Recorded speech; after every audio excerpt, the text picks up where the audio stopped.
Double engine सुशासन, विकास की गंगा, बदलता बिहार के बड़े बड़े सपने दिखाने वाली एनडीए सरकार की रेवड़ी सियासत ने बिहार का खजाना खाली कर दिया है।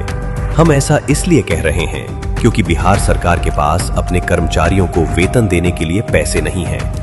लोगों को ये समझ में आनी चाहिए थी बात कि जो पैसा बांटा जा रहा है वो पैसा किसी नेता का अपना व्यक्तिगत पैसा तो था नहीं। जब बिहार जैसे गरीब राज्य में आपका हमारा 30,000 करोड़ रुपया बांटा जाएगा सिर्फ वोट खरीदने के लिए, तो स्वाभाविक तौर पर खजाना खाली होगा। आज स्थिति क्या है? आधे से ज्यादा कर्मचारियों को समय पर वेतन नहीं मिल पा रहा है, कोई विकास का काम नहीं हो रहा है, जितना ठेका पट्टी करने वाले लोग हैं उनका भुगतान नहीं हो रहा है। पिछले 3-4 महीने से सरकार ठप पड़ी हुई है और ये ऐसा इसलिए हुआ है क्योंकि जनता के पैसे का इस्तेमाल जो विकास के लिए होना चाहिए था उसका इस्तेमाल वोट खरीदने के लिए किया गया है।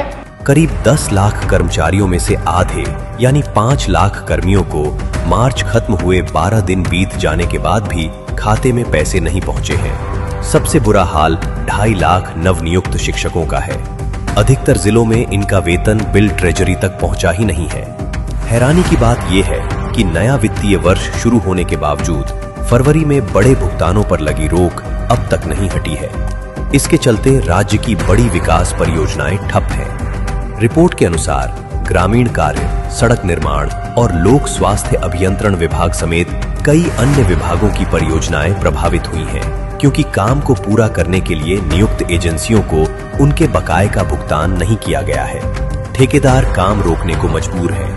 केवल ग्रामीण कार्य और सड़क निर्माण विभागों पर ही लगभग 15,000 करोड़ रुपए का बकाया है और इसके पीछे सबसे बड़ी वजह है चुनाव जीतने के लिए एनडीए का 10,000 और फ्रीबीज स्कीम्स। अब इसका असर बिहार के खजाने पर पड़ रहा है। इस सरकार ने पूरे प्रदेश को अनिश्चय की स्थिति में ला दिया है। कर्जा देखिए ना कितना कर्ज है, 10,000 कमाते हैं 10,000 कर्ज है, किससे क्या फायदा? 4 लाख करोड़ रुपया हमारा बिहार सरकार कर्ज में, खजाना खाली हो गया। या फिर क्या कहना, क्या विकास किया? मैंने बिहार को बेच दीजिएगा आप कह रहे हम विकास कर दिए हैं। ऐसे में ये कहना गलत नहीं होगा कि सियासत की नजरों में 10,000 योजना और मुफ्त वाली योजनाएं रहमत भले हों, पर अर्थव्यवस्था के लिए ये जख्म बन चुका है। दूसरी तरफ बिहार आज ऐसे नेताओं के हाथों में है जो आर्थिक संकट से निपटने में पूरी तरह नाकाम दिख रहे हैं। मुफ्त की सियासत का ये सिलसिला जारी रहा तो बिहार का खजाना पूरी तरह खाली हो जाएगा और आने वाले वक्त में इसकी कीमत बिहार आम जनता को ही चुकानी पड़ेगी।